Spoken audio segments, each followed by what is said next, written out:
بسم اللہ الرحمن الرحیم۔ خلیفہ ہارون رشید بڑے حاضر دماغ تھے۔ ایک مرتبہ کسی نے ان سے پوچھا، آپ کبھی کسی کی بات پر لاجواب بھی ہوئے ہیں؟ انہوں نے کہا، 3 مرتبہ ایسا ہوا کہ میں لاجواب ہو گیا۔ ایک مرتبہ ایک عورت کا بیٹا مر گیا اور وہ رونے لگی۔ میں نے اس سے کہا کہ آپ مجھے اپنا بیٹا سمجھیں اور غم نہ کریں۔ اس نے کہا کہ میں اس بیٹے کے مرنے پر کیوں نہ آنسو بہاؤں جس کے بدلے خلیفہ میرا بیٹا بن گیا۔ دوسری مرتبہ مصر میں کسی شخص نے حضرت موسیٰ علیہ السلام ہونے کا دعویٰ کیا۔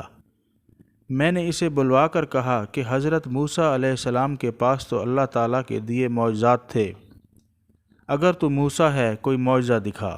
اس نے جواب دیا کہ موسیٰ علیہ السلام نے تو اس وقت معجزہ دکھایا تھا جب فرعون نے خدائی کا دعویٰ کیا تھا، تو بھی یہ دعویٰ کر تو میں معجزہ دکھاؤں گا۔ تیسری مرتبہ لوگ ایک گورنر کی غفلت اور کاہلی کی شکایت لے کر آئے۔ میں نے کہا کہ وہ شخص تو بہت نیک ہے، شریف اور ایماندار ہے۔ انہوں نے جواب دیا کہ پھر اپنی جگہ اسے خلیفہ بنا دیں تاکہ اس کا فائدہ سب کو پہنچے۔ جزاک اللہ۔